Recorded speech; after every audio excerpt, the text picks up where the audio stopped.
Oke, kali ini kita akan memulai sesi tentang analisis time series. Jadi, kemarin kita sudah belajar tentang analisis data dengan menggunakan ordinary least square. Nah, teman-teman juga bisa memilih sebuah opsi untuk melakukan analisis data dengan metode time series. Kalau teman-teman masih ingat di awal kuliah, ketika kita membicarakan sebuah data, kita kan punya 3 jenis. Yang pertama yaitu cross section, yang kedua yaitu data panel, yang ketiga yaitu time series. Nah, untuk data panel dan data cross section, kita bisa mengestimasi hasilnya dengan menggunakan analisis OLS, regresi berganda dan sebagainya seperti kemarin. Nah, selain kedua data tersebut, kita juga ada salah satu jenis data lagi yaitu data time series. Jadi, analisis time series ini mungkin sedikit berbeda dengan analisis, yang lainnya, analisis 2 sebelumnya, di mana kita analisis data cross section dan data panel. Nah, analisis data time series ini digunakan untuk, melakukan analisis pada data yang, mempunyai runtut waktu. Jadi, contohnya aja biasanya, harga saham atau misalnya juga data, pertumbuhan pasien Covid dan sebagainya. Pokoknya data yang memiliki satu variabel aja, tapi memiliki runtut waktu yang panjang, seperti itu. Nah, data time series atau bahasa Indonesia deret waktu, time series terdiri dari serangkaian pengamatan yang diukur pada interval waktu tertentu.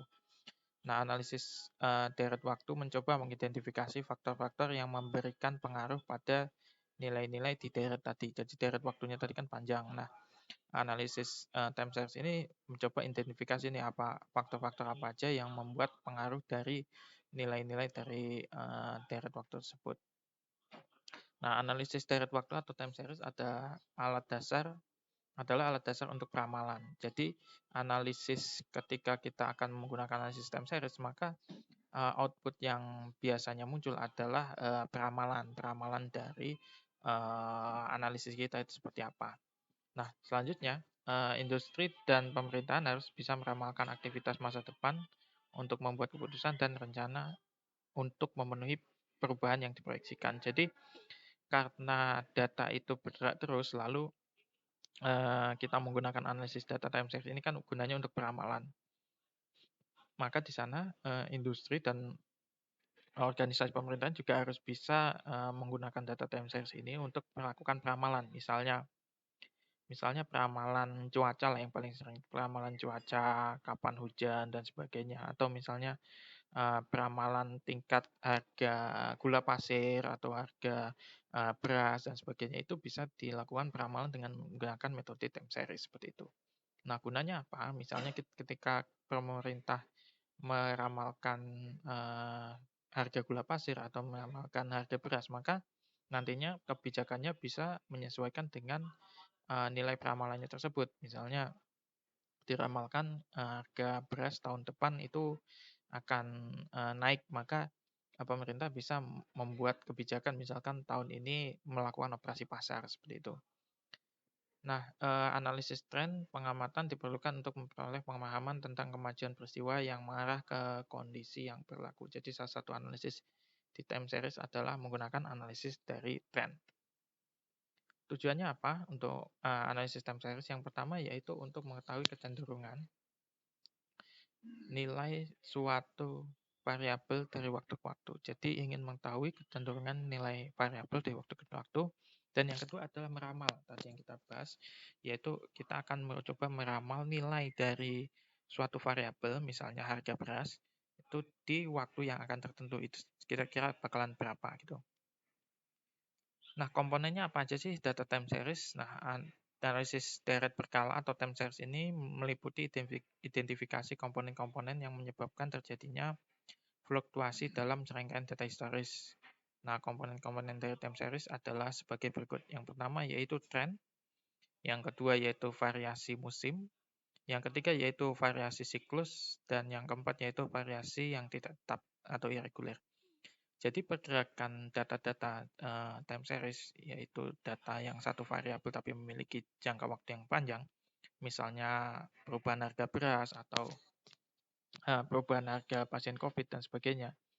Nah, itu kan bisa dilihat dari trennya atau musimannya seperti apa, siklusnya seperti apa, atau bisa juga dia dilihat dari variansinya yang nggak tetap gitu. Nah, kita bahas satu persatu. Yang pertama kita melihat tadi untuk yang pertama yaitu tren. Ini adalah tren, garis lurus ini adalah tren.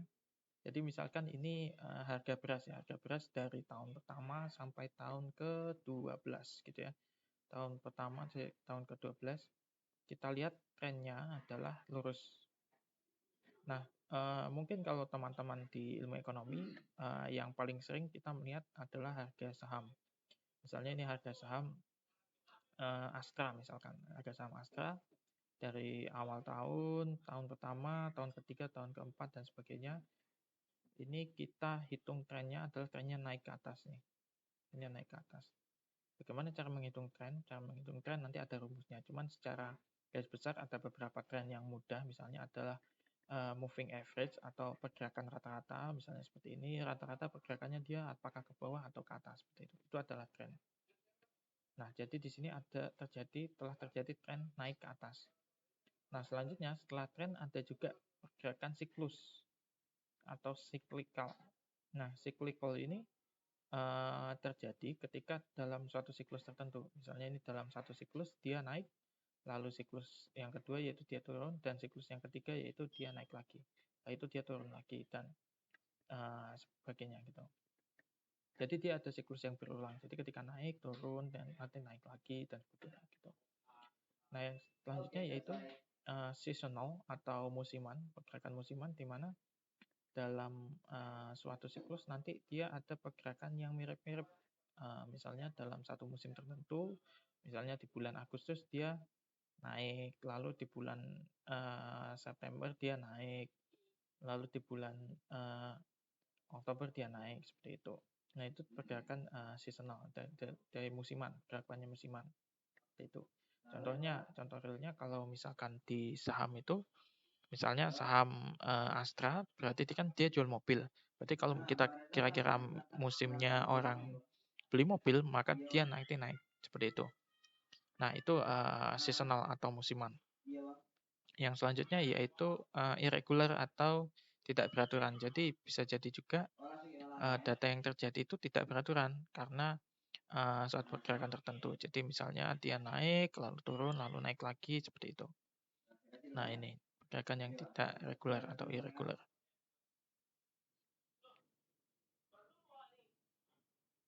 Nah, yang pertama tren. Tren adalah suatu gerakan kecenderungan naik atau turun dalam jangka waktu panjang yang diperoleh dari rata-rata perubahan dari waktu ke waktu dan nilainya cukup rata.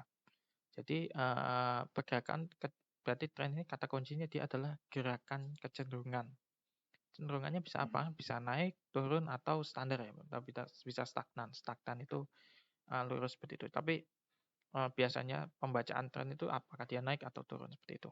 Dalam jangka waktu yang panjang, ingat kata kuncinya adalah kecenderungan naik atau turun dalam jangka waktu yang panjang. Nah, tren data berkala bisa berbentuk tren yang meningkat atau menurun secara mulus. Nah, tren yang meningkat disebut tren positif dan yang menurun disebut tren negatif. Yang kedua yaitu variasi musim atau cyclical tadi yang kita bahas. Yaitu merupakan gerakan naik dan turunnya secara teratur yang cenderung berulang kembali pada saat periode tertentu. Misalnya, di dalam satu tahun terjadi secara berulang. Nah, contohnya tadi variasi musiman atau seasonal. Jadi ini dalam satu tahun dia terjadi secara berulang seperti itu. Nah, contohnya misalnya penjualan AC pada musim panas. Jadi ketika musim panas penjualan AC akan meningkat. Atau kasus flu di musim dingin dan hujan. Jadi ketika musim dingin atau musim hujan itu biasanya flu meningkat. Nah, ketika musim panas flu itu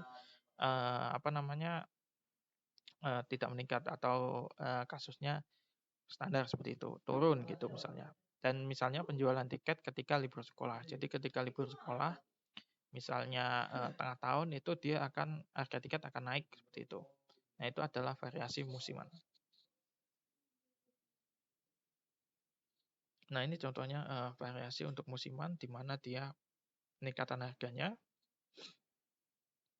ini adalah kenaikan harga pesawat, tiket pesawat. Jadi ketika dia dalam musim summer atau musim panas, ini kan data di Amerika musim panas, dia akan naik. Lalu ketika selesai musim panas, dia akan langsung cenderung turun. Lalu ketika akan musim panas, dia naik lagi, naik lagi, naik lagi, dan sebagainya. Seperti itu. Yang selanjutnya yaitu cyclic atau cyclical. Gerakan cyclical yaitu merupakan gerakan yang cenderung naik turun. Nah, ini cenderung naik turun secara teratur dan cenderung berulang kembali lebih dari satu periode. Jadi lebih dari satu periode atau lebih dari satu tahun, gerakan siklik ini akan cenderung naik atau turun. Contohnya misalnya adalah banjir. Yang kedua yaitu perang dan misalnya perubahan tingkat suku bunga. Jadi misalnya banjir Jakarta itu kan dia terjadi setiap bulan Januari. Nah, lebih dari satu tahun, tiap Januari, Januari tahun depan lagi, Januari tahun depannya lagi, itu akan ada terus kayak gitu. Nah, itu ada gerakan siklik, gerakan cyclical. Nah, dari gerakan itu kita bisa nanti menganalisis bagaimana ramalannya seperti apa gitu. Yang ketiga yaitu variasi random. Nah, ini merupakan gerakan naik turun secara tiba-tiba atau mempunyai sifat yang tidak teratur. Jadi sulit untuk diperkirakan. Jadi misalnya bisnis yang tutup kayak misalnya ada perusahaan yang tutup kayak gitu. Itu kan kita nggak tahu dia kapan tutup. Dan selanjutnya misalnya bencana alam. Misalnya bencana alam gempa. Jadi kita nggak tahu kapan gempa terjadi, tapi tiba-tiba gempa. Jadi kita tidak bisa memprediksi variasinya seperti apa. Apakah dia satu tahun kan nggak mungkin, nggak tentu juga satu tahun. Atau misalkan 3 tahun nggak tentu juga 3 tahun, 5 tahun juga nggak tentu. Nah itu adalah jenis variasi yang terjadi secara random. Nah kurang lebih seperti itu jenis variasinya yaitu tren, musim, siklik, dan random. Nah, cara menganalisisnya adalah dengan melihat dengan menggunakan metode moving average uh, atau bisa juga dengan metode ARIMA dan metode-metode lainnya seperti itu. Kurang lebih pengenalan tentang konsep time series seperti itu. Terima kasih. Wassalamualaikum warahmatullahi wabarakatuh.